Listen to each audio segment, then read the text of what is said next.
이런 경험 있으실 겁니다. 병원에서 의사 선생님이 약은 하루 3번, 식후 30분에 드세요. 이렇게 말씀하셨습니다. 그런데 집에 오니 몇 번이라고 했더라? 식전이었나 식후였나? 전혀 기억이 안 나는 거예요.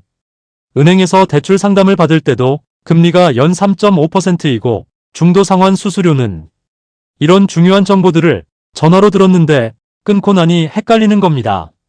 메모장을 뒤적여도 제대로 적어둔 게 없어서 답답했던 경험 있으실 겁니다. 이 기능 하나만 알고 계시면 중요한 정보를 절대 놓치지 않을 수 있습니다. 오늘 알려드릴 방법은 앱 설치도 필요 없고 삼성 갤럭시 스마트폰만 있으면 누구나 바로 할 수 있습니다. 더 놀라운 건 요즘 최신 갤럭시 휴대폰은 AI가 통화 내용을 글자로도 바꿔준다는 거예요. 하지만 여기에는 반드시 지켜야 할 법적 주의사항도 있습니다.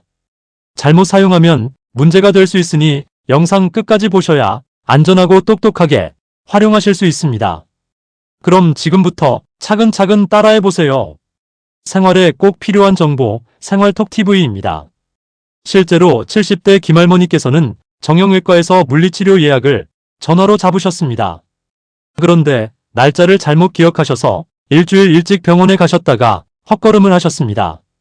또 60대 박할아버지께서는 보험 상담을 받으셨습니다. 가입 조건이 복잡해서 나중에 자녀분께 설명해 드리려고 했는데 기억이 가물가물해서 결국 다시 상담을 받으셔야 했습니다. 이런 일들이 한두 번이면 그냥 넘어갈 수 있지만 자꾸 반복되면 정말 스트레스 받고 자신감도 떨어지게 됩니다.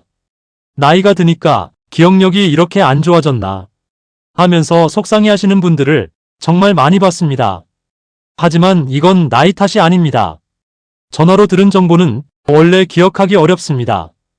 특히 숫자나 날짜, 시간 같은 정확한 정보들은 더욱더 그렇습니다. 오늘 알려드리는 이 기능만 켜두시면 이런 걱정이 완전히 사라집니다. 바로 통화녹음 기능입니다. 통화녹음 기능만 켜두시면 언제든지 다시 들을 수 있고 심지어 글자로도 확인할 수 있습니다. 이제 본격적으로 설정해 보겠습니다. 화면을 보면서 천천히 따라해 주세요. 첫 번째, 통화녹음 설정 방법입니다. 먼저 휴대폰 화면에서 전화 모양 아이콘을 터치해 주세요. 통화 앱이 열립니다. 그 다음 화면 오른쪽 위를 보시면 점 3개가 세로로 되어 있어요. 여기를 터치하시면 메뉴가 나타납니다. 메뉴에서 설정을 터치해 주세요.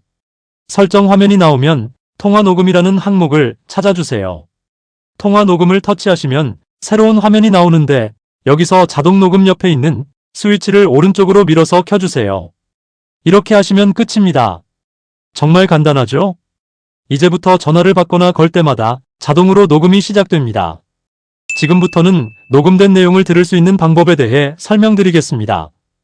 휴대폰 앱 목록에서 음성 녹음이라는 앱을 찾아 터치해주세요.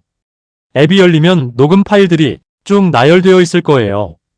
파일 이름을 보시면 날짜와 시간, 그리고 전화번호가 표시되어 있어서 어떤 통화인지 쉽게 알 수 있습니다. 듣고 싶은 파일을 터치하시면 바로 재생됩니다.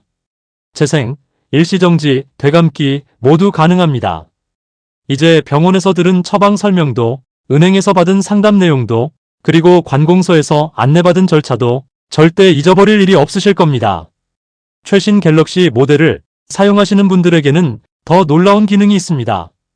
바로 녹음한 내용을 글씨로 변환시켜주는 기능입니다. 음성 녹음 앱에서 파일을 선택한 다음 텍스트 변환을 터치해주세요. 그럼 AI가 자동으로 음성을 글자로 바꿔줍니다. 정말 신기하죠? 변환이 끝나면 대화 내용이 깔끔하게 글자로 정리되어 보여집니다. 누가 말했는지도 구분해줍니다. 혹시 좀 오래된 갤럭시 휴대폰을 사용하고 계신 분들도 걱정하지 마세요. AI 요약이나 화자 구분은 안 되지만 기본적인 텍스트 변환은 가능합니다. 음성 녹음 앱에서 파일을 선택하고 점 3개 메뉴를 터치한 다음 음성을 텍스트로 변환을 누르시면 됩니다. 녹음된 내용이 텍스트로 변환되었습니다. 변환 속도가 좀 느릴 수는 있지만 충분히 실용적으로 사용할 수 있습니다. 여기서 추가 꿀팁 하나 드릴게요. 급한 상황에서 앱을 찾다가 놓치면 아깝잖아요. 그래서 홈 화면에 바로 누를 수 있는 버튼을 만들어 두시는 걸 추천드립니다. 음성 녹음을 홈화면에 만드는 것도 어렵지 않습니다. 음성 녹음을 꾹 눌러주세요.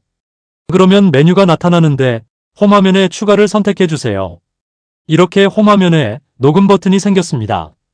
이렇게 하시면 급한 통화 중에도 갑자기 중요한 정보를 들을 때도 바로 녹음을 시작할 수 있습니다. 팁을 하나 더 드리자면 녹음 파일에 제목을 붙여서 관리하시면 더 편합니다. 파일을 길게 꾹 누르면 이름 바꾸기가 가능합니다. 김병원 진료 상담 3월 15일 이런 식으로 저장해 두시면 나중에 찾기가 훨씬 쉬워집니다. 마지막으로 정말 중요한 주의사항들이 있습니다. 녹음은 최대 3시간까지만 가능합니다. 그 이상 길어지면 자동으로 종료되니 참고하세요. 그리고 많은 분들이 가장 궁금해하시는 부분이 있습니다. 바로 법적인 부분입니다. 결론부터 말씀드리면 본인이 참여한 통화를 녹음하는 것은 법적으로 전혀 문제가 없습니다. 하지만 상대방이 녹음 사실을 모르면 불쾌해할 수 있습니다. 죄송한데 제가 기억하려고 녹음해도 될까요? 이렇게 양해를 구하시는 게 좋습니다. 그리고 녹음 파일을 함부로 다른 사람에게 보내거나 공유하시면 안 됩니다. 명예훼손이나 사생활 침해에 문제가 될 수 있습니다. 오직 본인의 기억 보조용으로만 사용하셔야 합니다. 여러분, 오늘 알려드린 통화녹음 기능 어떠세요? 이제 중요한 전화 내용을 놓치실 걱정 안 하셔도 됩니다. 병원 진료 안내부터 금융 상담, 각종 예약과 문의까지 모든 통화를 안전하게 기록해두고 언제든 다시 확인할 수 있습니다. 특히 AI가 글자로 변환까지 해주니 귀로 들은 내용을 눈으로도 다시 확인할 수 있어서 정말 든든한 기능이라고 할 수 있습니다. 오늘은 편리하고 유용하게 사용할 수 있는 음성 녹음 기능에 대해 전해드렸습니다. 음성 녹음 설정 방법과 조심하셔야 할 부분 잘 기억하셨다가 활용하셔서 많은 도움이 되셨으면 좋겠습니다. 오늘 영상이 도움되셨다면 구독, 좋아요, 알림 설정 부탁드립니다. 댓글에 여러분의 경험을 나눠주세요. 통화 내용을 잊어버려서 곤란했던 경험이 있으시거나 오늘 알려드린 기능을 써보신 후기 남겨주시면 다른 시청자분들에게도 큰 도움이 될 겁니다. 시청해주셔서 감사합니다.